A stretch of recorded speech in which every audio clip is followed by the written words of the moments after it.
الحمدللہ رب العالمین والصلاة والسلام علی سید المرسلین وعلی آلہ وصحابہ اجمعین اما بعد فاعوذ باللہ من الشیطان الرجیم بسم اللہ الرحمن الرحیم۔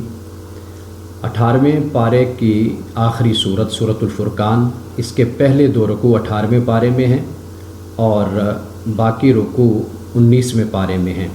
پہلے رکوع کا یعنی سورۃ الفرقان کا آغاز ان الفاظ سے ہوتا ہے، بسم اللہ الرحمن الرحیم، تبارک الذی نزل الفرقان علی عبدہ لیکون للعالمین نذیرا، کہ بابرکت ہے وہ جس نے فرقان کو اپنے بندے پہ نازل کیا تاکہ وہ سارے جہانوں کے لیے یعنی تمام اقوام عالم کے لیے وہ نذیر ہو۔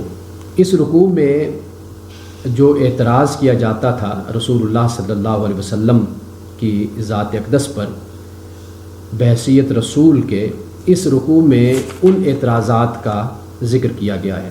ایک تو اعتراض یہ تھا کہ یہ رسول صلی اللہ علیہ وسلم یہ افترا باندھتا ہے، یعنی جو کچھ کہتا ہے وہ جھوٹ ہے، اور دوسری بات یہ کہ دوسری قوموں سے یہ مدد لیتا ہے کہ جو اس کی مدد کرتے ہیں، اور تیسرا اعتراض بہتان یہ تھا کہ یہ پہلے لوگوں کے قصے اور کہانیاں ہیں، اور چوتھا یہ تھا کہ یہ کیسا رسول ہے کہ جو کھانا کھاتا ہے ویمشی فی الاسواق اور بازاروں میں چلتا پھرتا ہے، اور چھٹا اعتراض اور تقاضا یہ تھا کہ ایسا کیوں نہیں ہوتا کہ اس کی طرف ایک فرشتہ بھیجا جائے اور وہ اس کے ساتھ نذیر ہو، یعنی بازاروں میں، گھروں میں، گلیوں میں، کوچوں میں یہ چلے اور اس کے ساتھ وہ فرشتہ بھی اس کے ساتھ چلے، یعنی وہ ڈراتا جائے لوگوں کو۔ اور 7ویں بات یہ کہتے تھے کہ او یلقی الیہ کنز، کہ ایسا کیوں نہیں ہوتا کہ اس کی طرف کوئی خزانہ اتارا جائے، بھیجا جائے، او تکون لہ جنت یاکل منہا، یا اس کے پاس کوئی باغ ہو کہ جس باغ سے یہ کھائے۔ یہ کوئی تقریباً 8 اعتراض کہہ لیجئے یا مطالبات کہہ لیجئے یا آپ علیہ الصلوۃ والسلام کی ذات اقدس پر ایک الزام کہہ لیجئے، یہ 8 باتیں وہ کہتے تھے۔ اللہ سبحانہ و تعالیٰ نے ان کا جواب 8 باتوں کا دوسرے رکوع میں یعنی سورۃ الفرقان کے دوسرے رکوع میں اللہ پاک نے اس کو بیان کیا۔ ایک تو بات اللہ پاک نے یہ بیان فرمائی کہ ما کان ینبغی لنا ان نتخذ من دونک من اولیاء، کہ ہماری تو یہ مجال نہیں تھی کہ آپ کے سوا ہم کسی کو مددگار بنائیں، ولاکن متعتہم وآباءہم، حالانکہ آپ نے ان کو اور ان کے آباء کو ساز و سامان دیا تھا، یعنی یہ عیاشی سے زندگی گزارتے تھے، حتیٰ نسوا الذکر، یہاں تک کہ انہوں نے ذکر کو بھلا دیا، اور وکانوا قوما بورا، اور یہ ہلاک ہونے والی قوم تھی۔ یعنی یہ اس حوالے سے ہے کہ کفار و مشرکین جن بتوں کی یا جن شخصیات کی یا جن اپنے ہیروز کی یا اپنے علماء کی، اپنے مشائخ کی یا اپنے بڑوں کی جو دنیا سے چلے گئے ان کی پوجا کرتے تھے، ان سے اس طرح عقیدت رکھتے تھے کہ جس سے شرک ہو جاتا تھا، تو قیامت کے دن اللہ تعالیٰ ان کو بھی بلائے گا، پوچھے گا، تو وہ کہیں گے قالوا سبحانک، تیری ذات پاک ہے، یعنی یہ ہمارے تو لائق نہیں تھا کہ بھئی ہم تیرے سوا کسی اور کو مددگار بناتے، لیکن ان کو چونکہ تو نے دنیا کا سامان دیا تھا، ان کے آباء کو بھی دیا تھا، تو اس لیے یہ ذکر کو بھول گئے تھے۔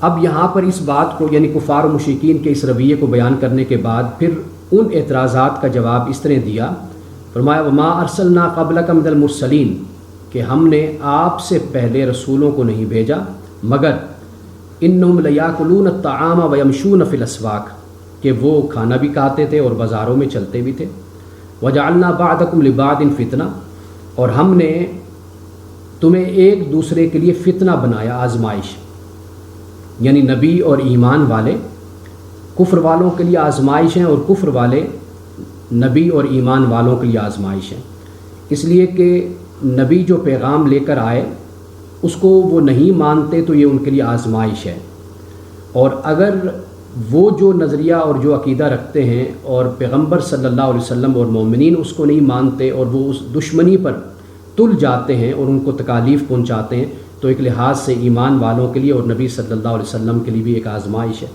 تو یہ جو وجعلنا بعضکم لبعض فتنہ فرمائی، یہ در حقیقت ان سارے اعتراضات کا جواب دے دیا.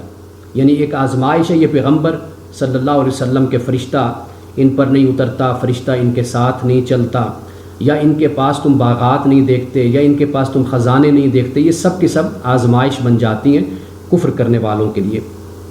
اتصبرون، فرمایا کیا تم صبر نہیں کرتے؟ وکان ربک بصیرا، اور تیرا رب دیکھنے والا ہے. اب اس کے بعد 19ویں پارے کا آغاز ہوتا ہے.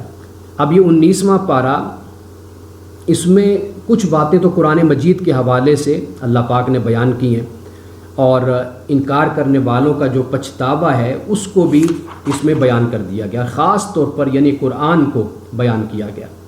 اور قیامت جو ایمان والے ہیں ان کے لیے ایک بڑی نعمت والی بات جو بیان کی گئی وہ یہ کہ اصحاب الجنت یومئذ خیر مستقر و احسن مقیلا، کہ جنت والے اس دن خوبصورت یعنی بہترین ٹھکانوں میں ہوں گے، اور بہترین ان کے دوپہر کے گزارنے کی جو جگہ ہوگی وہ بہترین ہوگی. یعنی یہاں مقیلہ ہے، مقیلہ یعنی کیلولہ جسے ہم کہتے ہیں. رسول اللہ صلی اللہ علیہ وسلم کی حدیث ہے کہ آپ نے فرمایا کہ جو قیامت کا دن ہوگا اور جو اس کی ہولناکی ہوگی، وہ جو مومنین ہیں، جو مسلمان ہیں، اللہ تعالیٰ کے جو عبادت گزار ہیں، فرما بردار ہیں، ان کے لیے وہ دن ایسے ہوگا کہ جیسے ایک فرض نماز کا وقت ہوتا ہے. یعنی جیسے آپ 4 فرض پڑھتے ہیں، 2 فرض پڑھتے ہیں، 3 فرض پڑھتے ہیں، جتنا اس میں وقت لگتا ہے، جو جنتی ہوں گے، ایمان والے ہوں گے، ان کے لیے حشر کا روز اور قیامت کا روز اس طرح ہوگا. اب اس کے بعد دیکھیے کہ پچھتاوا کیا ہے. فرمایا وَيَوْمَ يَعُضُّ الظَّالِمُ عَلَى يَدَيْهِ، کہ جو ظلم کرنے والے ہوں گے قیامت کے دن، ان کا حال یہ ہوگا کہ وہ اپنے ہاتھ وہ چبائیں گے. یعنی جیسے انسان پچھتاوے سے اپنی انگلیاں چباتا ہے، اپنے دانتوں میں لیتا ہے، تو اس طریقے سے یہاں ظالم سے مراد مشرک لوگ ہو گئے. یعنی ظلم قرآن پاک میں شرک کے لیے بھی استعمال ہوتا ہے. یقول یا لیتنی اتخذت مع الرسول سبیلا، اور یہ اپنی انگلیاں چباتے ہوئے یہ کہے گا کہ کاش میں نے رسول صلی اللہ علیہ وسلم کے راستے کو اختیار کیا ہوتا.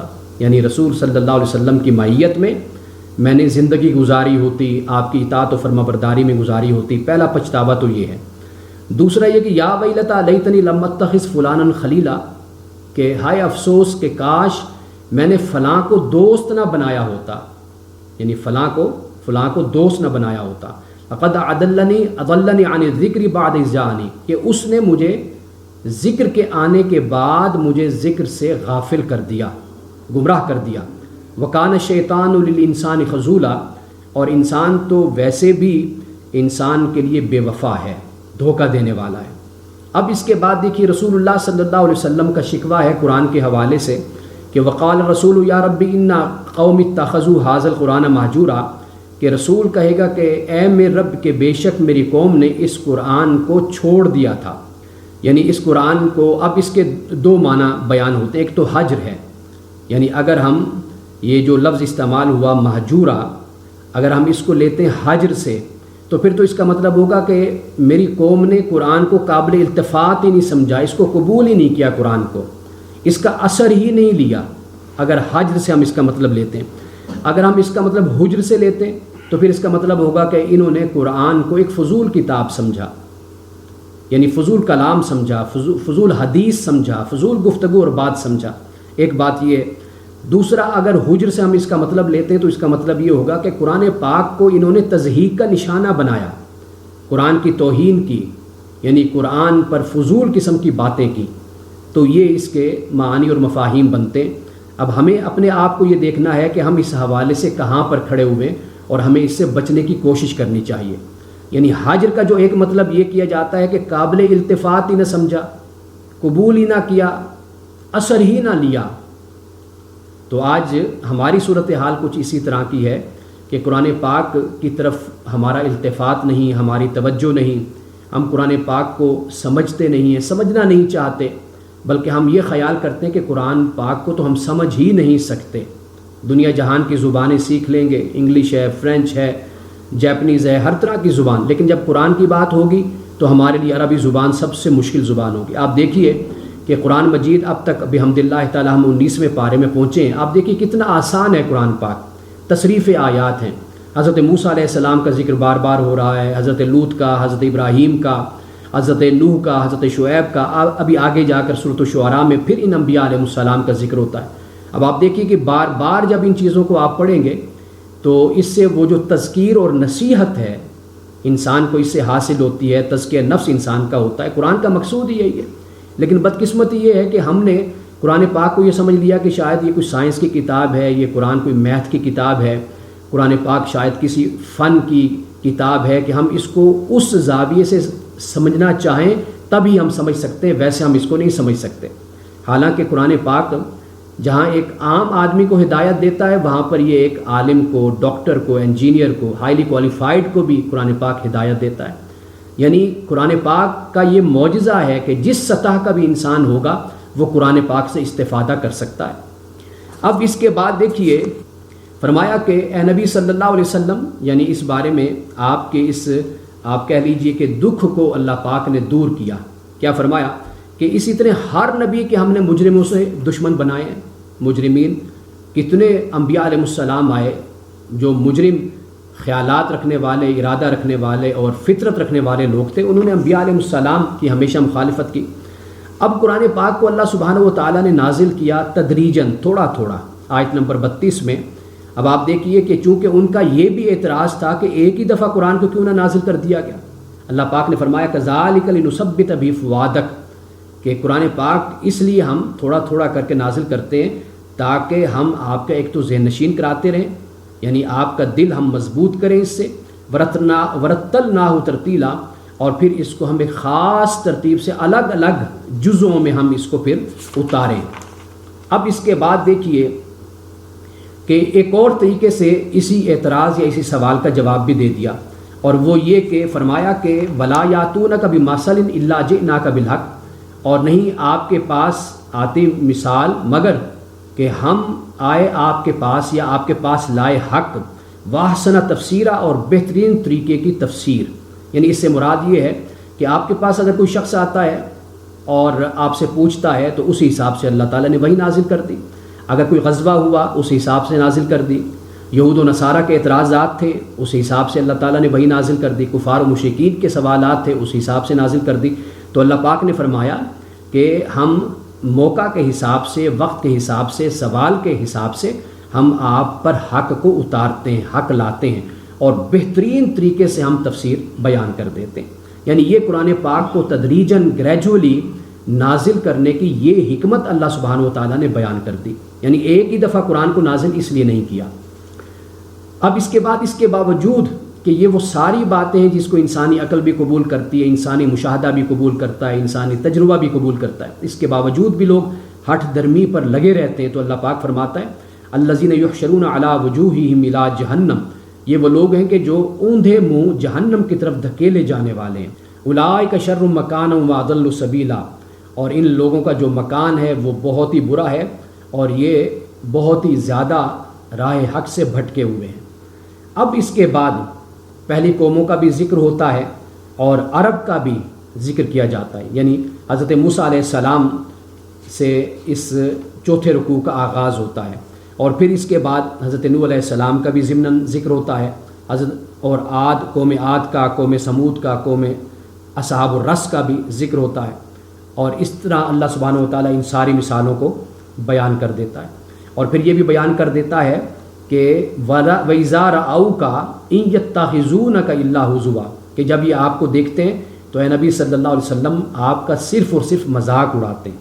أَهَٰذَا الَّذِي بَعَثَ اللَّهُ رَسُولًا، کیا یہ شخص ہے کہ جسے اللہ تعالیٰ نے رسول بنا کر بھیج دیا ہے؟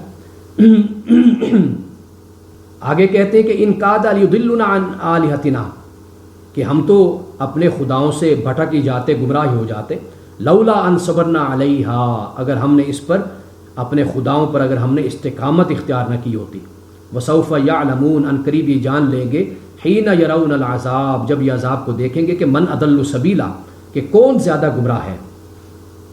یعنی رسول اللہ صلی اللہ علیہ وسلم کی تضحیق کرنا، آپ اندازہ کیجئے کہ پیغمبر خدا کا استہزاء کرنا، اور پھر یہ کہنا کہ یہ تو ہمارے جو معبودان باطل ہیں یہ تو ان کی وجہ سے ہم حق پر ڈٹے رہے، یعنی اپنے نظریے پر قائم رہے، ورنہ تو پھر ہم بھٹک جاتے۔ تو اللہ پاک فرماتا ہے کہ ان کے بھٹکنے کی وجہ کیا ہے؟ ارائیت من اتخذ الہہ ہواہ، کیا تو نے دیکھا اس شخص کو کہ جس نے اپنی خواہش کو اپنا معبود بنا لیا؟ افانت تکون علیہ وکیلا، تو کیا ایسے شخص کو آپ حق پر لانے کے ذمہ دار ہو سکتے ہیں؟ یعنی جو خود اپنے آپ کے بارے میں طے کر لیتا ہے کہ اس نے صرف اپنی خواہشات کی پیروی کرنی ہے۔ ام تحسب ان اکثرهم يسمعون او یعقلون، کیا آپ یہ سمجھتے ہیں کہ ان میں سے اکثر لوگ سنتے اور سمجھتے ہیں؟ انہم الا کالانعام، فرمایا نہیں بلکہ یہ تو چوپائے ہیں، بل ہم اضل سبیلا، بلکہ یہ ان سے بھی بدتر ہیں۔ اب اس کے بعد رکوع نمبر 5 ہے۔ رکوع نمبر 5 میں اللہ سبحانہ و تعالیٰ نے جو قدرت کے مناظر ہیں ان کا یہاں پر تفصیل کے ساتھ ذکر کیا، اور اس لیے ذکر کیا کہ ایک تو دیکھو کہ یہ سارے اللہ کی اطاعت اور فرما برداری میں، اس کی تسبیح اور صلات میں ہیں، تو انسان کو، مسلمان کو بھی ان کی طرح بننا چاہیے کہ جس طرح یہ اللہ کے حکم کے پابند ہیں۔ مثال کے طور پر فرمایا، کیا تو نے اپنے رب کی طرف نہیں دیکھا کہ کس طرح وہ سائے کو پھیلا دیتا ہے؟ وَلَوْ شَاءَ لَجَعَلَهُ سَاكِنًا، اگر وہ چاہتا تو سائے کو ٹھہرا بھی سکتا تھا۔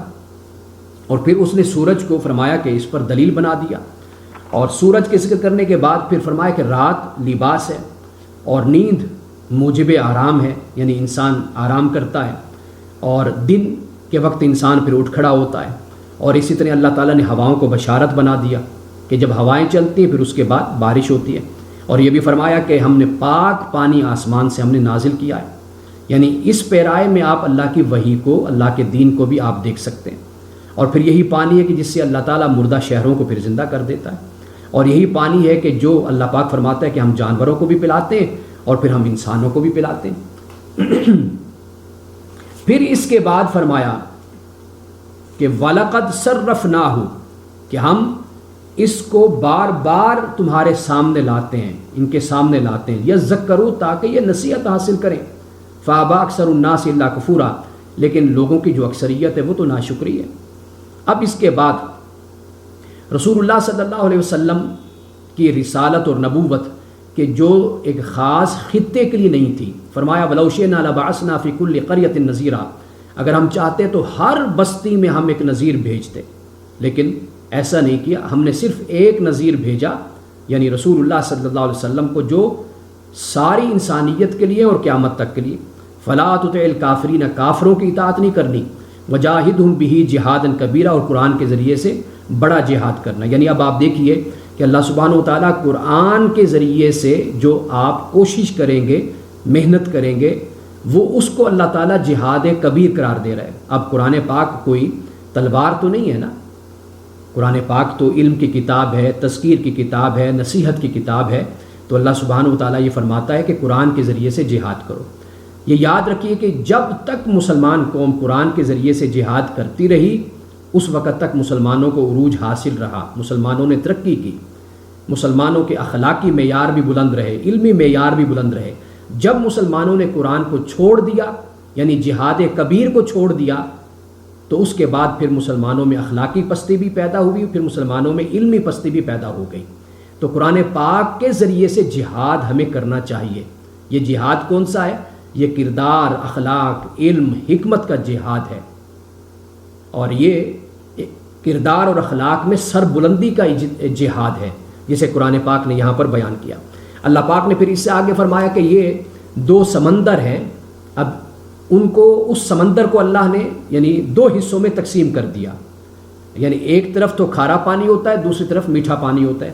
اب اس پر بڑی ویڈیوز سائنسی حوالے سے اگر آپ دیکھیں تو آپ کو مل جاتی ہیں، آپ نیٹ پہ جا کے دیکھ سکتے ہیں کہ ایک ہی وقت میں دو طرف پانی ہے، دونوں کا رنگ بھی مختلف ہے اور ان کا ذائقہ بھی مختلف ہے، اور قرآن پاک نے اس کو بہت پہلے بیان کر دیا تھا۔ اب اس کے بعد آیت نمبر ہے 54، اس میں اللہ سبحانہ و تعالیٰ نے یہ بتایا کہ انسان کو ہم نے دو رشتے دیے ہیں، ایک تو سسرالی رشتہ ہے اور ایک نسب کا رشتہ ہے۔ یعنی ایک رشتہ وہ ہے کہ جو باپ، دادا، ماں ہے، یہ سارے رشتے ہیں، انسان کے بہن بھائی ہیں، اور دوسرا رشتہ کیا ہے؟ انسان کی بیوی ہے اور بیوی کی ماں، یعنی ساس ہے، سسر ہے، سالے ہیں، سالی ہیں، یہ ساری کی ساری ان کو کہا جاتا ہے کہ یہ سسرالی رشتے ہو جاتے ہیں۔ جو سسرالی رشتے ہیں اور جو نسبی رشتے ہیں، اللہ سبحانہ و تعالیٰ یہاں پر اس لیے اس بات کو بیان کرتا ہے کہ ان دونوں رشتوں کا خیال رکھا جانا چاہیے۔ اللہ کی بارگاہ میں وہی سرخرو ہوگا کہ جو ان دونوں رشتوں کو نبھائے گا اور ان کی جو ذمہ داری اور جو حقوق اگر ان کے بنتے ہیں ان کے حقوق کو بہتر طریقے سے ادا کرے گا۔ تو اللہ سبحانہ و تعالیٰ نے وَهُوَ الَّذِي خَلَقَ مِنَ الْمَاءِ بشر کہ بشر کو اللہ پاک نے پانی سے پیدا کیا، پھر اس کے بعد اللہ تعالیٰ نے نسب اور سحر کو بنا دیا۔ نسب سے مراد وہی جو میں نے بتایا باپ دادا وغیرہ، اور سحر سے مراد جو بیوی کی طرف سے جو رشتے بنتے ہیں۔ اب اس کے بعد رسول اللہ صلی اللہ علیہ وسلم کو فرمایا کہ ہم نے آپ کو نہیں بنا کر بھیجا مگر مبشر اور نذیر، بشارت دینے والے اور ڈرانے والے۔ ڈرانے والے تو کافروں کے لیے، نافرمانوں کے لیے، اور خوشخبری دینے والے وہ مومنین اور صالح اور نیک اور فرمانبردار بندوں کے لیے۔ اور یہ بھی کہہ دیا کہ اے نبی صلی اللہ علیہ وسلم آپ کہہ دیجئے کہ میں تم سے اس پر کسی اجر کا سوال نہیں کرتا مگر جو اس نے چاہا، ان یتخذ الی رب سبیلا کہ وہ اپنے رب کے راستے کی طرف آ جائے۔ اور یہ بھی بتا دیا کہ اللہ کی ذات زندہ ہے، ہمیشہ زندہ ہے، اس پر موت وارد نہیں ہوتی، لیکن انسانوں پر موت وارد ہوتی ہے۔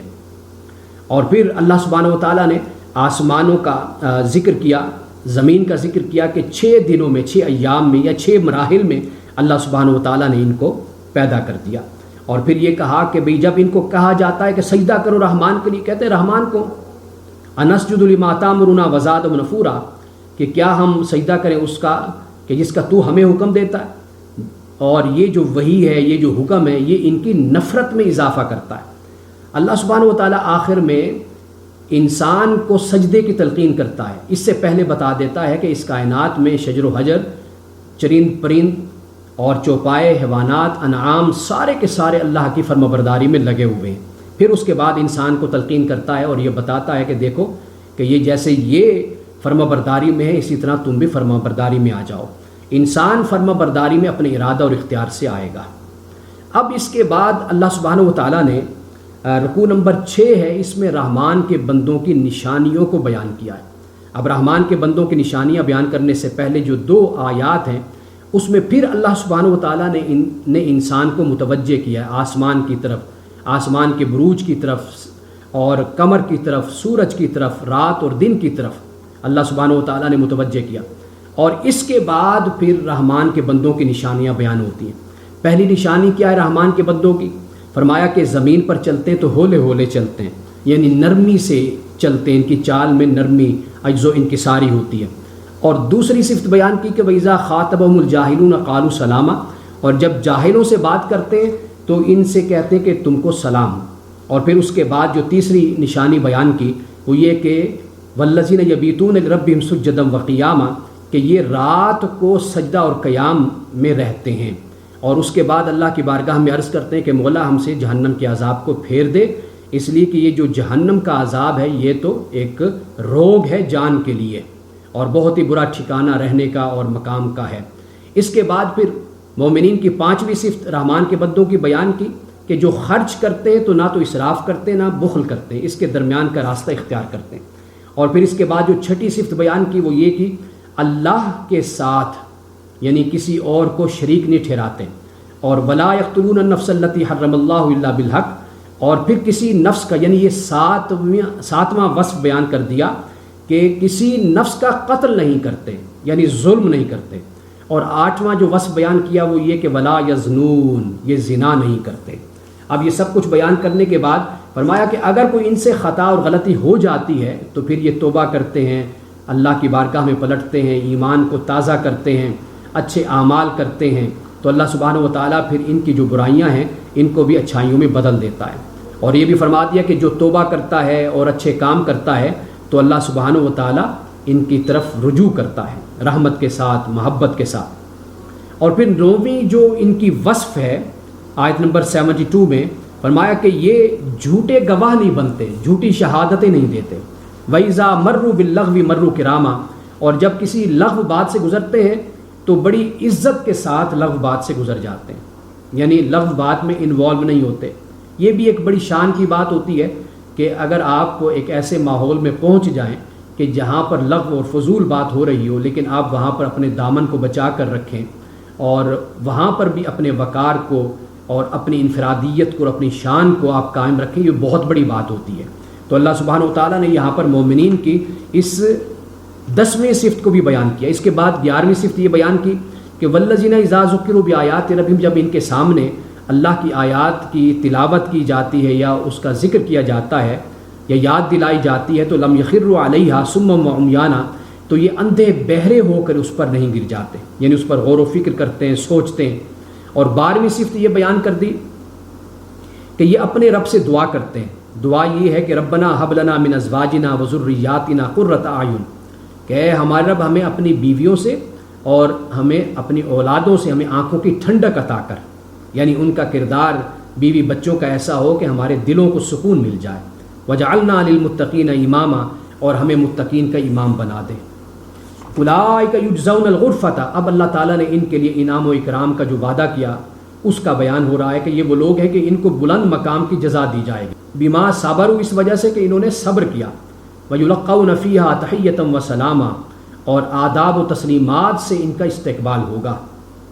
اب یہاں پر صبر کا ذکر بار بار آتا ہے، یہ بات یاد رکھیے، اخلاق میں، کردار میں، ان چیزوں میں سب سے بڑی جو وصف نمایاں ہے وہ صبر کی وصف ہے۔ خالدین فیہا، اس میں ہمیشہ رہیں گے، حسنت مستقرا و مقاما، کہ یہ بہت ہی اچھا مستقر اور مقام ہے۔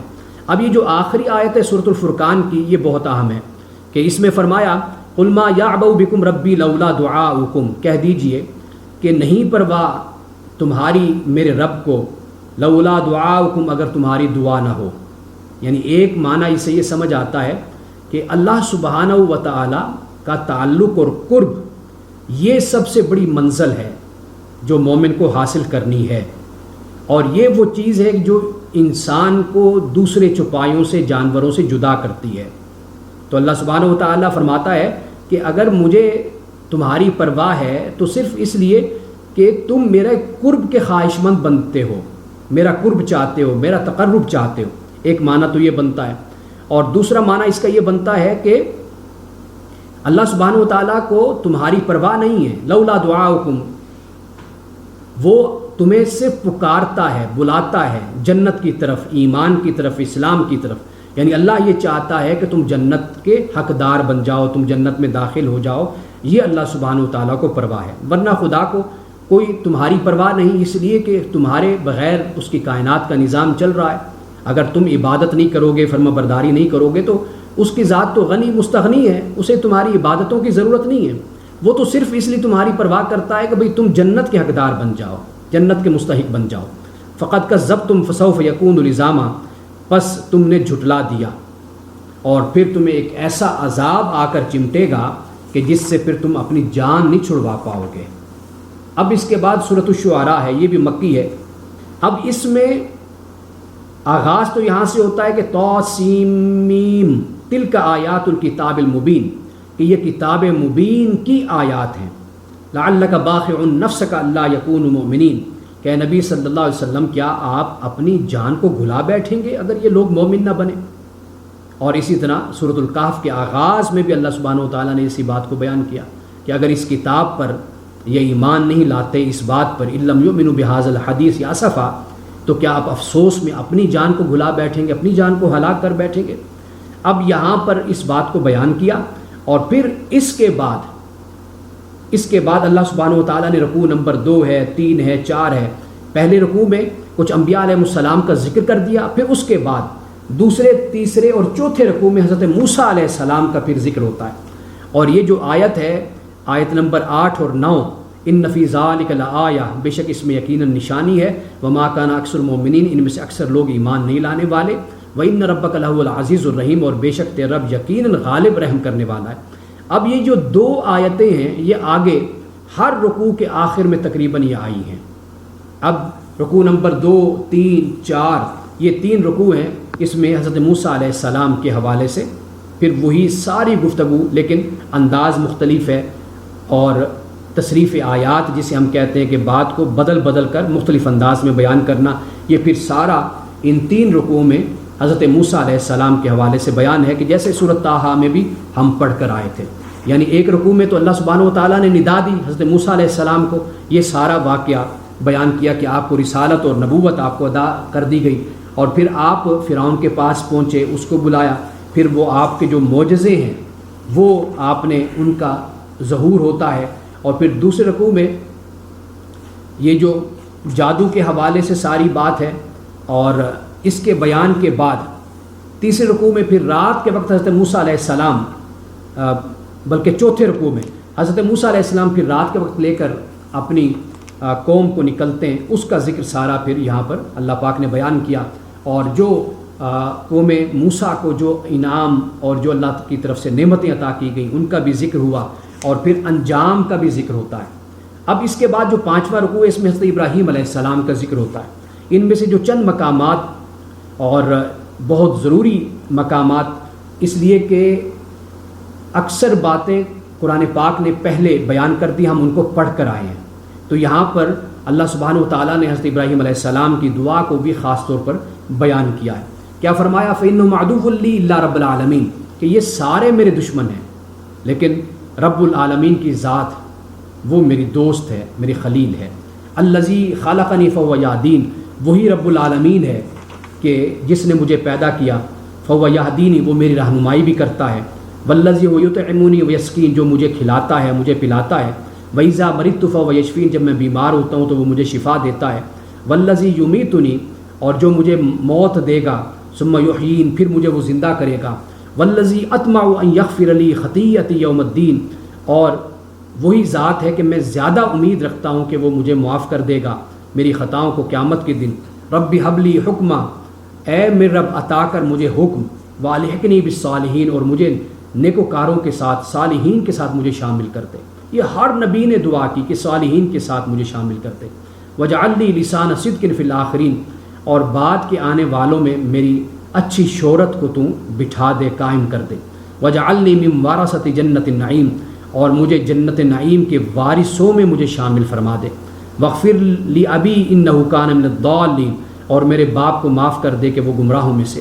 ولا تخزنی یوم یبعثون، اے اللہ تو مجھے اس دن، جس دن سب کو اٹھایا جائے گا، اس دن تو مجھے رسوا نہ کرنا۔ یوم لا ینفع مال ولا بنون، وہ دن کہ جس دن نہ تو مال فائدہ دے گا نہ اولاد فائدہ دے گی۔ الا من اتى اللہ بقلب سلیم، بجز سوا اس کے کہ کوئی شخص قلب سلیم لے کر اللہ کے حضور حاضر ہوتا ہے۔ قلب سلیم یعنی جھکا ہوا دل، جو خدا کے سپرد کیا ہوا دل ہو، وہ قلب سلیم ہوتا ہے۔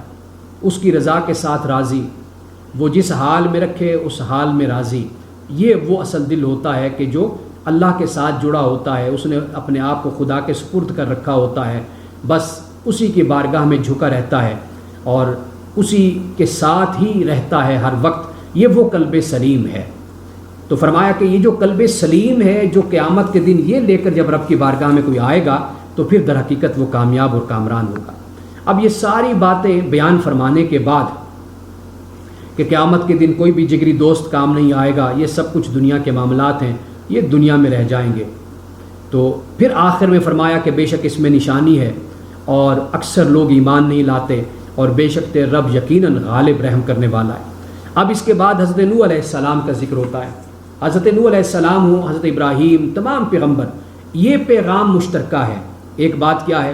فرمایا کہ تقوی اختیار کرو، یہ بتایا کہ بے شک میں رسول امین ہوں، اللہ کا تقوی اختیار کرو، میری اطاعت کرو، یہ بھی بتایا کہ اللہ کی عبادت کرو۔ یہ چند بنیادی باتیں یہ ہر پیغمبر نے، ہر رسول نے اپنی قوم سے کہی تھی۔ اب اس کے بعد حضرت نوح علیہ السلام سے نافرمانوں نے کیا کہا؟ انؤمن لک واتبعک الارذلون، کیا ہم تیری بات کو مانیں حالانکہ تیری پیروی تو یہ رذیل ترین، یہ چھوٹے موٹے لوگ تیری پیروی کرتے رہتے ہیں۔ قال وما علمی بما كانوا يعملون، حضرت نوح علیہ السلام نے کہا کہ میں کیا جانوں کہ ان کے عمل کیسے، یعنی مجھے اس سے کیا غرض کہ ان کا سٹیٹس کیا ہے، ان کا لیول کیا ہے، یہ کون لوگ ہیں، کس درجے کے ہیں، مجھے اس سے کیا غرض۔ فرمایا ان حسابهم الا علی ربی لو تشعرون، ان کا حساب میرے رب پر ہے اگر تم اس بات کو سمجھو تو۔ وما انا بطارد المؤمنین، فرمایا کہ میں مومنوں کو دھتکارنے والا نہیں ہوں۔ ان انا الا نذیر مبین، کہ میں تو صرف کھلم کھلا ڈرانے والا ہوں۔ قالوا، انہوں نے کہا لئن لم تنتهِ یا نوح، اے نوح اگر تو باز نہ آیا نا، لتکونن من المرجومین، تو پھر ہم تجھے مرجوم کر دیں گے، یعنی پھٹکارے ہوئے میں سے، یا جسے رجم کر دیا جاتا ہے وہ ہم تجھے کر دیں گے۔ یہ حضرت نوح علیہ السلام کی قوم نے آپ سے کہا۔ پھر اس کے بعد حضرت نوح علیہ السلام نے اللہ تعالیٰ سے دعا کی. اب یہ قرآن پاک نے بڑا مختصر بیان کیا، لیکن یہ عرصہ کتنا بنتا ہے؟ یہ 950 سال کا عرصہ بنتا ہے. قرآن پاک میں ہم نے بڑی تفصیل کے ساتھ اس کو ہم نے پڑھا بھی ہے. اب دیکھیے کہ آخر میں ان فی ذالک لآیہ وما کان اکثر المؤمنین وان ربک لہو العزیز الرحیم، کہ بے شک اس میں یقیناً نشانی ہے اور ان میں اکثر لوگ ایمان نہیں لاتے، اور بے شک تیرا رب یقیناً غالب رحم کرنے والا ہے. اس کے بعد پھر حضرت ہود علیہ السلام کی قوم کا ذکر ہوتا ہے. حضرت ہود علیہ السلام کی بھی وہی تعلیمات ہیں. اور پھر اس کے بعد حضرت نوح علیہ السلام نے کیا فرمایا؟ فرمایا تبنون بکل ریع آیۃ تعبثون، کہ کیا تم ہر اونچی جگہ پر یادگاریں تعمیر کرتے ہو اور فضول تعمیر کرتے ہو، ایویں ہی تعمیر کیے جاتے ہو، لا حاصل بنائے جاتے ہو. وتتخذون مصانع لعلکم تخلدون، اور تم بناتے ہو بڑے بڑے قصر، بڑے بڑے محل تعمیر کرتے ہو کہ شاید تم نے ہمیشہ یہاں پر دنیا میں رہنا ہے. ایک طرف تو اپنی سطح یہ ہے، اپنا لیول یہ ہے، اپنا درجہ یہ ہے، اپنی خواہشات یہ ہیں کہ بڑے بڑے گھر بناتے ہو، یادگاریں بناتے ہو، قصر بناتے ہو، محل بناتے ہو، لیکن دوسری طرف تمہارے کردار کی پستی کا عالم یہ کہ وَإِذَا بَطَشْتُمْ جَبَّارِينَ، جب کسی غریب کو پکڑنے پر آتے ہو تو پھر اس کو بڑی سختی کے ساتھ اس پر ہاتھ ڈالتے ہو. یعنی اپنی خواہشات کا یہ عالم ہے اور دوسری طرف غریب کے ساتھ یہ ظلم کرتے ہو. فَاتَّقُوا اللَّهَ وَأَطِیعُونِ، اللہ سے ڈرو اور تقوی اور میری اطاعت کرو. وَاتَّقُوا الَّذِی أَمَدَّکُم بِمَا تَعْمَلُونَ، اور تقوی اختیار کرو اس کا کہ جس نے تمہاری مدد کی اور کہ جو تم جانتے ہو. کیا مدد کی؟ امدکم بانعام وبنین، کہ تمہیں چوپائے دیے، وبنین اولاد دی، وجنات معیون باغات دیے، چشمے دیے. انی اخاف علیکم عذاب یوم عظیم، اور مجھے تم پر بڑے دن کے عذاب کا ڈر ہے. اب انہوں نے جواباً کیا کہا؟ قالوا سواء علینا اوعظت ام لم تکن من الواعظین، کہ ہمارے لیے برابر ہے، بے شک تو نصیحت کر، ہمیں نصیحت نہ کر، ہمیں کوئی نہیں فرق پڑتا، ہم نے تیری بات نہیں سننی. ان ھذا الا خلق الاولین، اور کہا کہ یہ تو پہلوں کی باتیں ہیں، بس یہ تو چلتی آ رہی ہیں باتیں. اللہ اکبر. اس کے بعد پھر وہی آیت فَكَذَّبُوهُ فَأَهْلَكْنَاهُمْ، انہوں نے اسے جھٹلایا، ہم نے انہیں ہلاک کر دیا. ان فی ذلک لآیہ وما کان اکثر المؤمنین، کہ بے شک اس میں یقیناً نشانی ہے اور ان میں سے اکثر ایمان لانے والے نہیں ہیں، اور بے شک تیرا رب یقیناً غالب رحم کرنے والا ہے. اب اس کے بعد قوم سمود کا ذکر ہوتا ہے. تعلیمات وہی ہیں، حضرت صالح علیہ السلام نے بھی وہی تعلیم دی جو ان سے پہلے پیغمبروں نے تعلیم دی، بعد میں آنے والوں نے دی. اتترکون فی ما ہاہنا، کیا تم یہ خیال کرتے ہو آمنین کہ تم اسی طرح اپنی عیاشیوں میں امن سے پڑے رہو گے، بس عیاشیاں کرتے رہو گے، تم پر کوئی گرفت نہیں ہوگی. فی جنات وعیون، ان باغوں میں اور چشموں میں، وزروع ونخل طلعها حدیم، ان کھیتوں اور نخلستانوں میں جن کے خوشے رس بھرے ہیں. وتنحتون من الجبال بیوتا فارہین، کہ تم تراشتے ہو پہاڑوں کو اور بڑے فخر سے فخریہ طور پر پھر عمارتیں بناتے ہو، گھر بناتے ہو. فاتقوا اللہ واتیون، اللہ کا تقوی اختیار کرو اور میری اطاعت کرو. اصل بات کیا ہے؟ اصل بات یہ ہے کہ یہ سب کچھ کرنا اور پھر یہ سب کچھ کر کے پھر اس کا جو رد عمل سامنے آنا وہ یہ کہ اللہ کی نافرمانی، رسول کی نافرمانی، یہ ہے اصل وہ بات جس پر گرفت ہوتی ہے. ورنہ حضرت سلیمان علیہ السلام کے بھی محلات تھے، حضرت داود کے بھی محلات تھے، کتنے پیغمبر تھے کہ جن کو اللہ سبحانہ و تعالیٰ نے بڑی شان و شوکت عطا فرمائی تھی. ابھی سورۃ النمل میں حضرت سلیمان علیہ السلام کے حوالے سے پڑھیں گے اور آگے جا کر بھی ہم سورۃ السجدہ میں بھی پڑھیں گے. لیکن اصل بات کیا ہے؟ وہ یہ ہے کہ ان سب چیزوں کے ساتھ اگر انسان سخت دل ہو جاتا ہے، شقاوت قلبی پیدا ہو جاتی ہے، انسان کے دل میں نرمی ختم ہو جاتی ہے، آنکھوں میں آنسو خشک ہو جاتے ہیں، اللہ سبحانہ و تعالیٰ کی فرما برداری چھوٹ جاتی ہے، نماز، تہجد، اللہ کی بارگاہ میں جھکنا، غریبوں کی مدد کرنا، تعاون کرنا، اچھے سلوک سے پیش آنا، اگر یہ سب کچھ چھٹ جاتا ہے تو پھر یقین کیجئے یہ پھر وعید ہے ایسے انسانوں کے لیے. ورنہ یہ سب کچھ انسان بنائے اور اچھی زندگی بھی گزارے، اچھا لباس پہنے، اچھے جوتے پہنے، اچھی سواری رکھے، اچھا گھر بنائے، لیکن اندر سے اپنی ڈرتا رہے اللہ کی بارگاہ میں. وہ من خشیت مشفقون، جس کو قرآن پاک نے کہا اگر اس کیفیت میں رہتا ہے تو گویا کہ انبیاء علیہ السلام نے بھی سب کچھ بنایا تھا، لیکن فرعون، نمرود اور حامان اور شداد اور ان کے مقابل جو پیغمبر تھے، فرق یہی تھا کہ یہ جو لوگ تھے انہوں نے سب کچھ بنایا اور یہ سب کچھ اللہ کی نافرمانی کا سبب بن گیا اور اس کی وجہ بن گئی. اس لیے اللہ سبحانہ و تعالیٰ نے ان پر گرفت کی. فرمایا وَلَا تُطِيعُوا أَمْرَ الْمُسْرِفِينَ، کہ ان بے لگام لوگوں کی اطاعت مت کرو.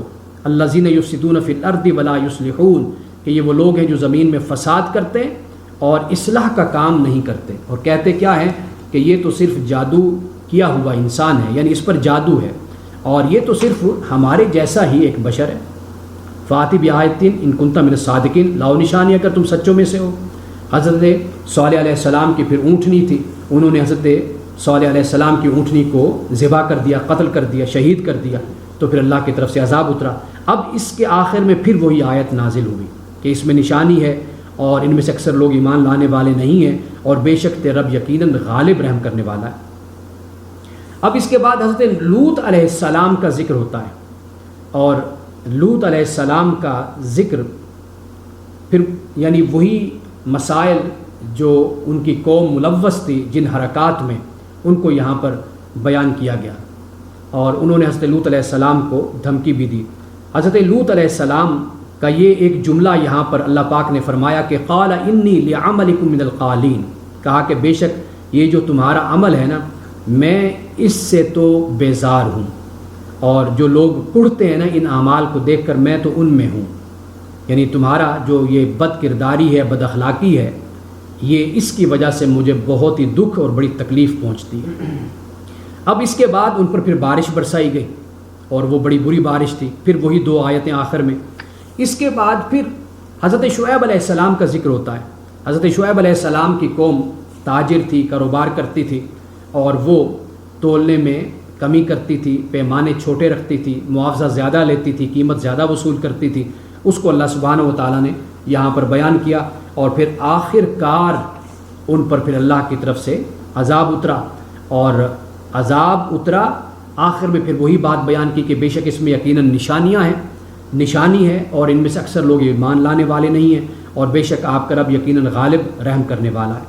اب اس کے بعد آخری رکوع ہے، اس میں قرآن مجید کے حوالے سے بیان کر دیا، قرآن مجید اور اس کے مقابل میں شیطان، یعنی قرآن مجید کو اللہ کا کلام ہے، اللہ نازل کرتا ہے، آیت نمبر 192 سے 192 سے، اور پھر دوسری بات یہ بیان کی کہ قرآن روح الامین نازل کرتے ہیں، اور رسول اللہ صلی اللہ علیہ وسلم کے دل پر نازل کرتے ہیں، اس لیے تاکہ آپ ڈرانے والوں میں سے ہو جائیں۔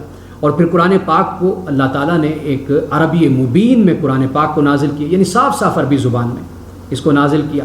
وَإِنَّهُ لَفِي زُبُرِ الْأَوَّلِينَ، فرمایا کہ جو تعلیمات قرآن بیان کرتا ہے یہ پہلی کتابوں میں بھی موجود ہیں یہ تعلیمات۔ اولم یکن لہم آیۃً ان یعلمہ علماء بنی اسرائیل، اور اس بات کو بھی بیان کر دیا کہ اہل مکہ کے لیے کیا یہ نشانی کافی نہیں ہے، یہ کوئی نشانی نہیں ہے کہ علماء بنی اسرائیل بھی اسے جانتے ہیں، قرآن پاک کو جانتے ہیں۔ یعنی ویسے تو سازش کرنے کی بات ہو، اعتراضات لانے کی بات ہو تو جا کر علماء بنی اسرائیل سے، علماء یہود سے رابطہ کر لیتے ہیں۔ علماء یہودی کہتے ہیں کہ بھئی حضرت یوسف علیہ السلام کے بارے میں پوچھو، روح کے بارے میں پوچھو، کہتے ہیں جی ذوالقرنین کے بارے میں پوچھو، تو تمہیں جب وہ یہ باتیں بتاتے ہیں تو کیا یہ تمہارے لیے کوئی انہونی بات ہے؟ قرآن پاک کے بارے میں بنی اسرائیل کے علماء جانتے کہ یہ اللہ کی کتاب ہے۔ وَلَوْ نَزَّلْنَاهُ عَلَىٰ بَعْضِ الْأَعْجَمِينَ، اب اعتراض قرآن نے بیان کیا کہ اگر ہم اسے اعجمی پر نازل کر دیتے، فَقَرَأُوا عَلَيْهِمْ مَا كَانُوا بِمُؤْمِنِينَ، وہ بھی ان پر قرآن کی یعنی اس کتاب کی تلاوت کرتا تو یہ ایمان پھر بھی نہیں لاتے تھے۔ یعنی عربی یہ لوگ جانتے ہیں، اور رسول اللہ صلی اللہ علیہ وسلم بھی مکی مدنی ہیں، آپ بھی عرب سے تعلق رکھتے ہیں، تو یہ کس بنیاد پر رسول اللہ صلی اللہ علیہ وسلم کے اس اعلان اور اس دعوے اور اللہ تعالیٰ کی اس وحی کا انکار کرتے ہیں؟ انہی میں سے ہی محمد رسول اللہ صلی اللہ علیہ وسلم ہے۔ باقی رہی بات یہ کہ اگر محمد نہ ہوتے، عرب سے کوئی نہ ہوتا تو اعجمی ہوتا تو انہوں نے پھر بھی بات نہیں ماننی تھی کہ بھئی یہ تو عربی نہیں ہے تو اعجمی ہے۔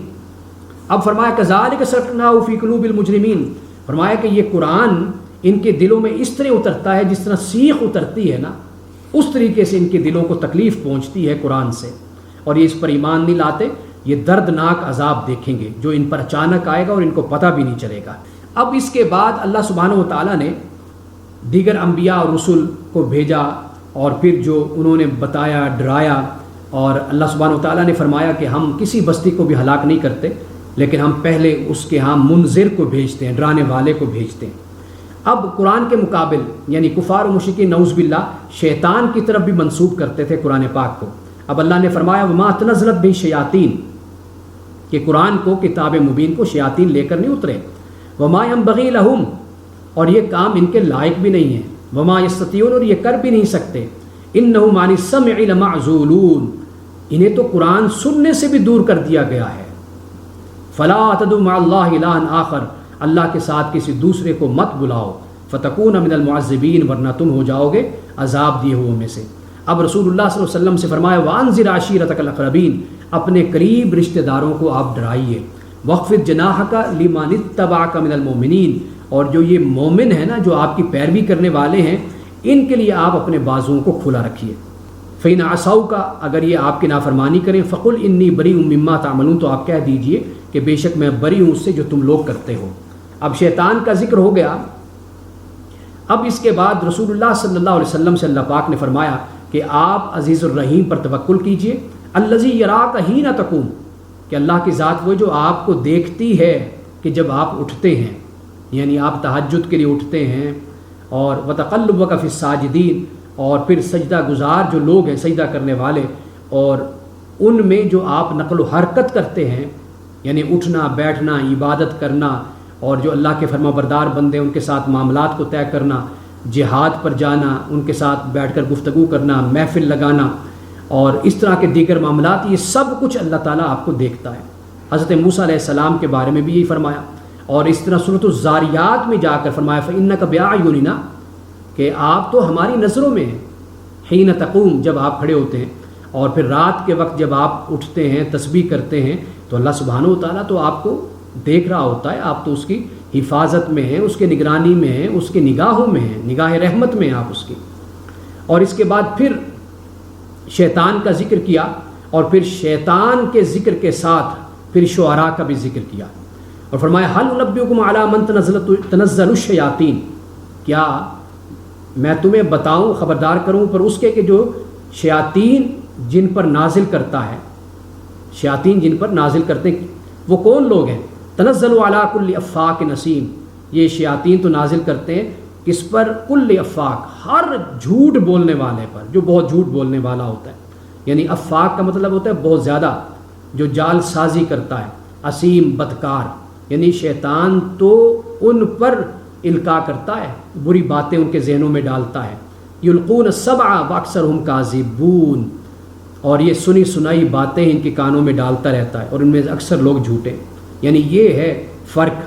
یہ بتا دیا جو کفار و مشرکین اس پر اعتراض کرتے تھے نعوذ باللہ من ذالک کہ یہ افتراء ہے یا شیطان پھونکتا ہے یا کوئی اجمی ہے یا کوئی قوم ہے کہ جو محمد رسول اللہ صلی اللہ علیہ وسلم کی اس معاملے میں مدد کرتی ہے. تو قرآن پاک نے اس کو بیان کر دیا کہ شیطان رسول اللہ صلی اللہ علیہ وسلم کا کردار اخلاق سچے صادق اور امین آپ پر روح الامین اللہ کا کلام لے کر اترتے ہیں. اب اس کے بعد فرمایا شعراء والشعراء یتبعهم الغاوون اب یہ شعراء ہیں ان کی جو پیروی کرتے ہیں وہ گمراہ لوگ بہکے ہوئے لوگ ان کی پیروی کرتے ہیں. الم تر انہم فی کل وادی یہیمون کیا تو نے دیکھا نہیں کہ بے شک یہ ہر وادی میں بھٹکتے پھرتے ہیں. اب ہر وادی میں بھٹکنے پھرنے سے مراد کیا ہے؟ مطلب یہ ہے کہ کہیں پر بیٹھیں گے تو عشق بازی پر شعر کرنا لکھنا شروع کر دیں گے بولنا شروع کر دیں گے.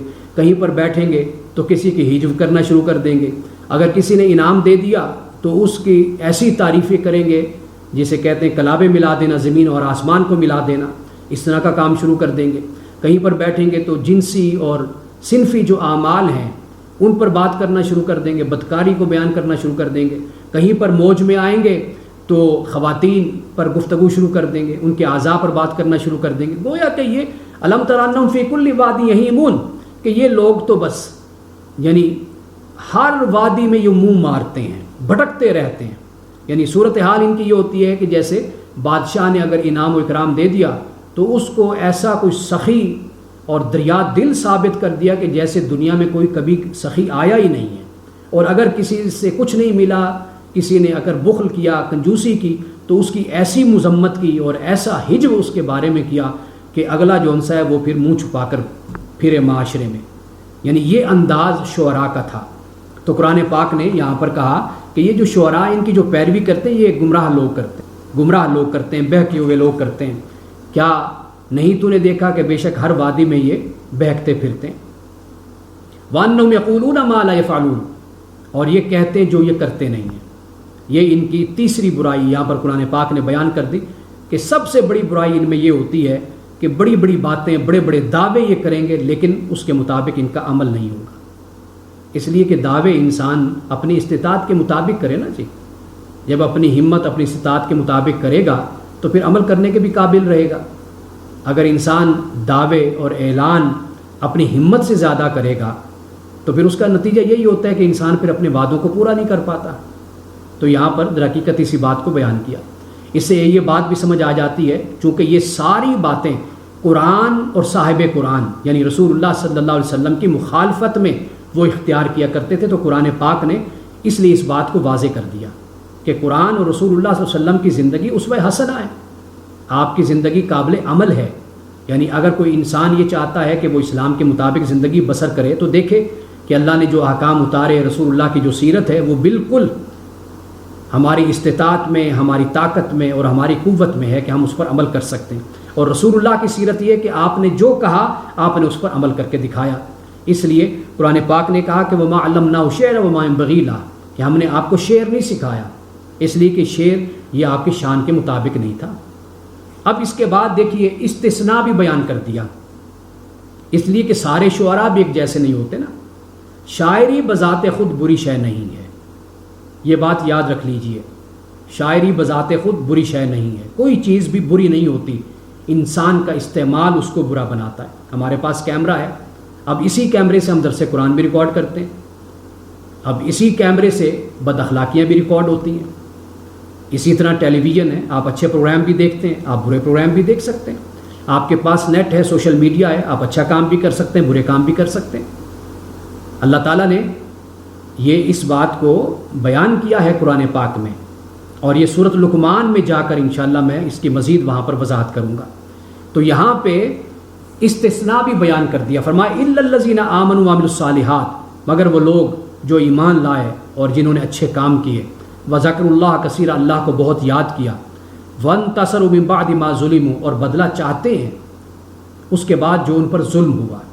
رسول اللہ صلی اللہ علیہ وسلم نے کئی شعراء کی تعریف بھی کی، وہ شعراء کہ جو لوگوں کو رغبت دلاتے ہیں عمل کی طرف، محنت کی طرف، کوشش کی طرف، حق کو اختیار کرنے کے لیے، حق کے لیے لڑنے کے لیے، ان شعراء کو رسول اللہ صلی اللہ علیہ وسلم نے پسند بھی کیا۔ زمانہ جاہلیت کے وہ شعراء تھے، اور بعض شعراء ایسے تھے کہ جنہوں نے اسلام پھر قبول کیا بعد میں اور شعر کہنا چھوڑ دیا۔ انہوں نے کہا جی اب قرآن جب نازل ہوا ہے، ہو رہا ہے، اس قرآن کے سامنے اب شعر ہمیں کہتے ہوئے شرم آتی ہے۔ وَسَيَعْلَمُ الَّذِينَ ظَلَمُوا، جن لوگوں نے ظلم کیا وہ عنقریب جان لیں گے، أَيَّ مُنقَلَبٍ يَنقَلِبُونَ، کہ وہ کس جگہ لوٹ کر جائیں گے۔ اب یہاں پہ سورۃ الشعراء کا اختتام ہو جاتا ہے۔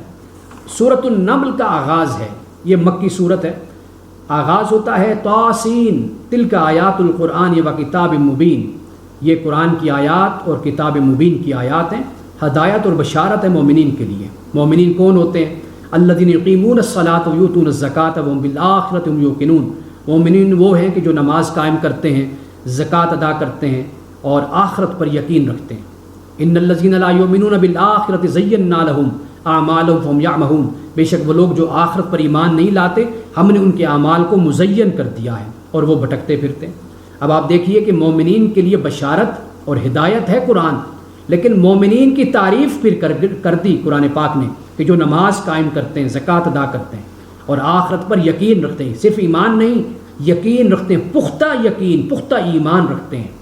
یہ مومنین کی آگے صفات کو بیان کیا، صرف خالی خولی ایمان کا دعویٰ کرنے والے نہیں ہیں، ان کے عمل سے بھی اسلام اور ایمان نظر آتا ہے۔ اس کے بعد اللہ پاک نے یعنی یہ جو پہلا رکوع ہے اس میں اللہ تعالیٰ نے اسی بات کو بیان کیا ہے کہ یہ قرآن اللہ کی کتاب ہے، اور حضرت موسیٰ علیہ السلام کا پھر ایک مختصراً ذکر کر دیا کہ جب آپ نے اپنے اہل سے کہا کہ بھئی میں نے آگ دیکھی ہے تو میں جاتا ہوں، کوئی خبر وہاں سے مل جائے یا کوئی میں انگارہ وغیرہ لے آؤں تاکہ تم پھر سینکو، یعنی آگ تاپو تم، تو میں دیکھتا ہوں، میں جاتا ہوں۔ پھر وہاں پر اللہ سبحانہ و تعالیٰ نے ندا دی اور فرمایا یا موسیٰ انی انا اللہ العزیز الحکیم، اے موسیٰ کہ بے شک میں اللہ غالب حکمت والا ہوں۔ اور پھر وہ حضرت موسیٰ علیہ السلام کو جو معجزات عطا فرمائے ان معجزات کا پھر ذکر ہوتا ہے۔ اب رکوع نمبر 2 اور 3 میں حضرت سلیمان علیہ السلام اور حضرت داود علیہ السلام کا ذکر ہوتا ہے، اور میں یہ چاہتا ہوں کہ میں ان 2 رکوعوں کو پڑھوں تاکہ حضرت سلیمان علیہ السلام کے اس پہلو کو پہلے قرآن پاک میں بیان نہیں کیا گیا۔ فرمایا وَلَقَدْ آتَيْنَا دَاوُودَ وَسُلَيْمَانَ عِلْمًا، کہ ہم نے داود اور سلیمان کو علم عطا کیا۔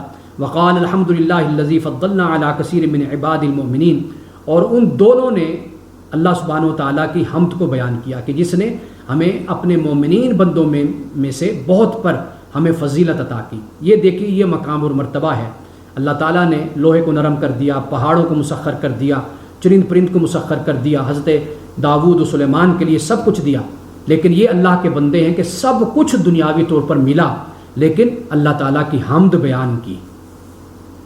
ووارث سلیمان داود، اور سلیمان داود کے وارث ہوئے۔ وقال یا ایھا الناس، اور کہا ہے لوگو، علمنا منطق الطیر، کہ مجھے اللہ تعالیٰ نے پرندوں کی بولیاں سکھائی ہیں، یعنی مجھے سکھائی گئی ہیں۔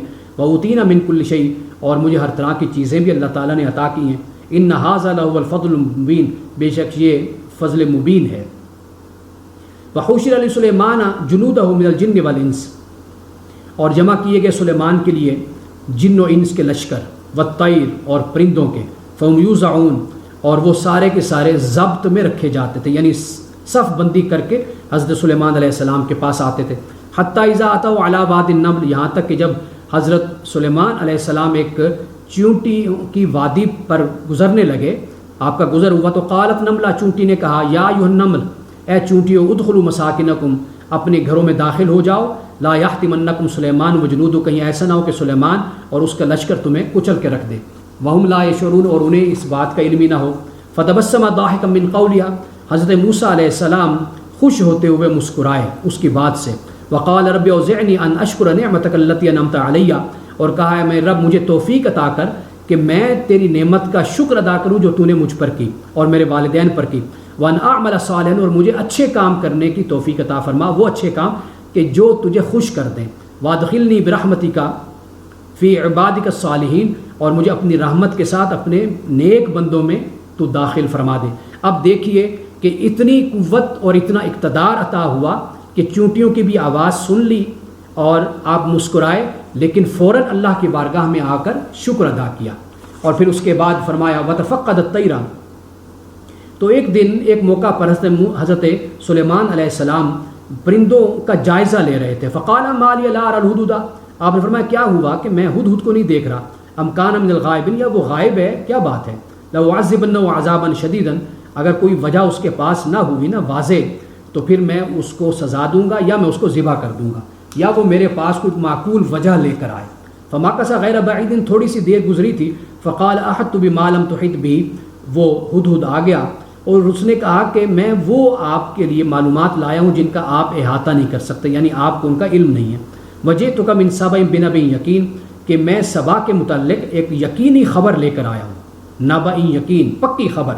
انی وجدت امرأۃ، کہ میں نے ایک عورت کو پایا، تملکہم، جو ان پر حکومت کرتی ہے، وأوتیت من کل شیء، اسے بھی سب کچھ دیا گیا ہے، ولہا عرش عظیم، اور اس کا بہت بڑا تخت ہے۔ وجدتھا وقومھا یسجدون للشمس من دون اللہ، میں نے اسے اور اس کی قوم کو دیکھا کہ وہ سورج کی پوجا کرتے اللہ کو چھوڑ کر۔ وزین لہم الشیطان واعمالہم، شیطان نے ان کے اعمال کو مزین کر دیا۔ فصدہم عن السبیل، اور وہ راستے سے روکتے ہیں ان کو، یعنی شیطان ان کو روکتا ہے۔ فہم لا یہتدون، اور وہ ہدایت پر نہیں ہیں۔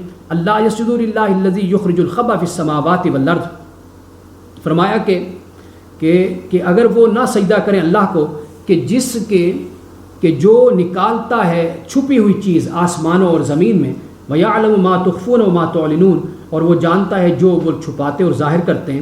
اللہ لا الہ الا هو رب العرش العظیم، اللہ نہیں معبود مگر وہ عرش عظیم کا رب ہے۔ قال سننظر، حضرت سلیمان علیہ السلام نے فرمایا کہ میں سننظر اصدقت ام کنت من الکاذبین، کہ ابھی ہم معلوم کر لیتے ہیں کہ بھئی تم سچے ہو یا جھوٹوں میں سے۔ اذهب بکتابی، کہا کہ یہ میرا خط لے جاؤ، ھذا فالقی الیہم، اور جا کر انہیں دے دو۔ ثم تول عنہم، پھر ان سے ذرا ایک طرف کھڑے ہو جاؤ، پھر آؤ۔ فانظر ماذا یرجعون، دیکھو کہ پھر وہ کیا رد عمل دیتے ہیں۔ قالت یا ایھا الملأ، تو اس نے یعنی جو ملکہ سبا تھی، اس نے کہا اپنے درباریوں سے انی القی الیہ کتاب کریم کہ میرے پاس ایک بڑا عزت والا خط یا بڑا اہم خط مجھے ملا ہے، انہ من سلیمان، اور یہ سلیمان کی طرف سے ہے، وانہ بسم اللہ الرحمن الرحیم، اور اس خط کی جو ابتدا ہے وہ بسم اللہ الرحمن الرحیم سے ہے، اللہ تعلو علیہ واتونی مسلمین، کہ اگر تم نے میرے مقابلے میں سرکشی کی، اور یعنی میرے مقابلے میں ایک تو تم سرکشی نہ کرو، واتونی مسلمین، اور میرے پاس تم فرمانبردار بن کر چلے آؤ۔ اب اس کے بعد ملکہ سبا نے کہا یا ایھا الملأ، اے درباریو، افتونی فی امری، اس معاملے میں مجھے بتاؤ، کوئی مشورہ دو، ما کنت قاطعۃ امرا حتی تشہدون، کہ میں اس وقت تک کوئی فیصلہ نہیں کرتی جب تک تم موجود نہ ہو اور تم سے میں مشورہ نہ کر لوں۔ قالوا نحن اولو قوۃ اولو باس شدید، انہوں نے کہا کہ بھئی ہم تو قوت والے ہیں اور بڑے جنگ کرنے والے ہیں، والامر الیک فانظری ماذا تأمرین، اور انہوں نے کہا کہ بھئی معاملہ آپ کے سپرد ہے، اب باقی آپ جو بھی ہمیں حکم دیں تو ہم تیار ہیں، یعنی یہ بتا دیا بھی ہم بڑے قوت والے اور جنگ کرنے والے ہیں۔ قالت ان الملوک، اس نے کہا کہ بے شک بادشاہ اذا داخلوا قریۃ، جب کسی بستی میں داخل ہوتے ہیں، افسدوها، اس کو تباہ و برباد کر دیتے ہیں، وجعلوا اعزۃ اہلھا ذلہ، اور اس کے جو عزت والے رہنے والے ہوتے ہیں غالب، ان کو مغلوب کر دیتے ہیں، وکذالک یفعلون، اسی طرح وہ کرتے ہیں، وانی مرسلۃ الیہم بہدیۃ فناظرۃ بما یرجع المرسلون، اور کہا کہ بھئی کہ ان کی طرف ہم ہدیہ بھیجتے ہیں، تحفہ بھیجتے ہیں، اور پھر دیکھتے ہیں کہ ان کی طرف سے کیا رسپانس آتا ہے۔ تو فلما جاء سلیمان، اور جب وہ سلیمان کے پاس آیا، قال اتمدوننی بمال، حضرت سلیمان علیہ السلام نے کہا کہ بھئی تم کیا مال کے ذریعے سے ہماری مدد کرنا چاہتے ہو؟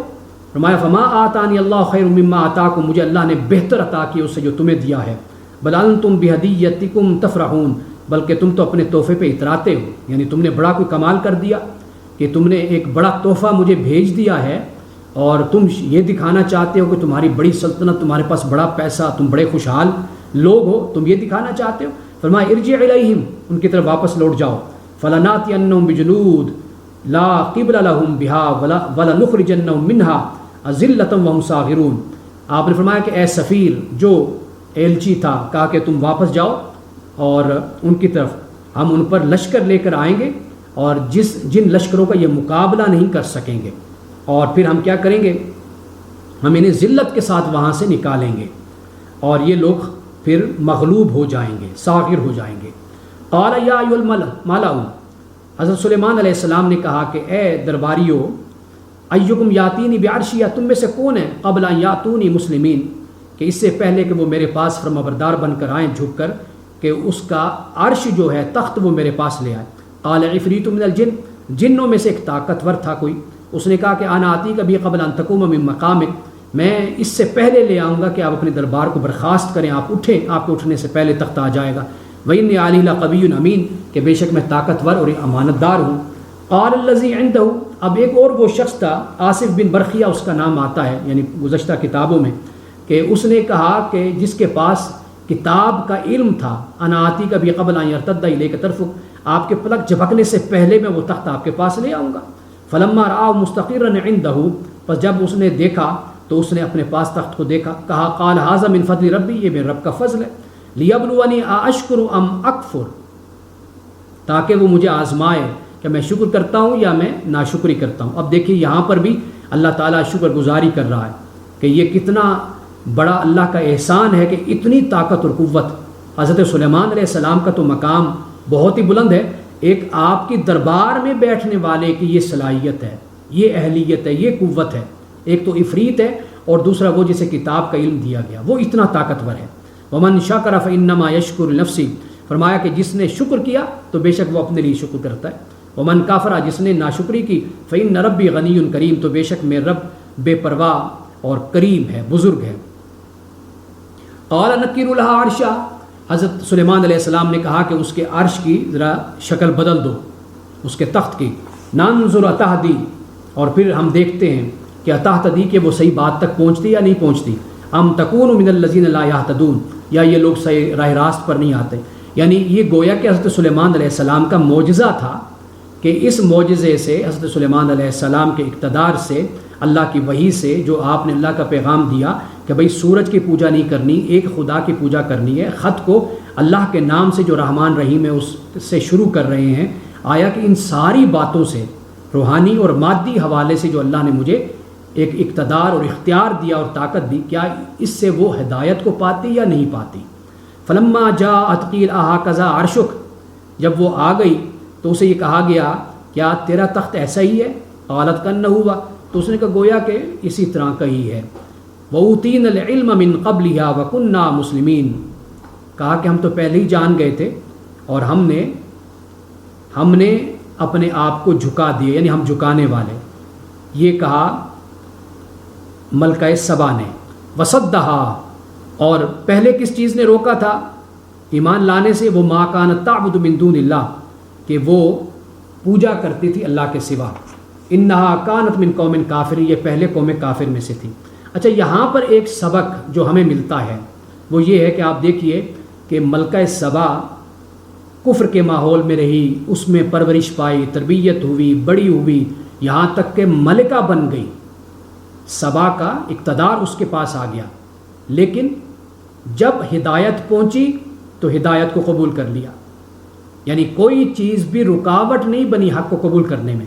تو اس سے یہ بات سمجھ آتی ہے کہ انسان جس ماحول میں رہے، اگر انسان حق بات کو قبول کرنے کے لیے تیار ہو اور اس کی نیت ہو اور وہ چاہے کہ میں نیکی کے راہ پر چلوں تو وہ چل سکتا ہے۔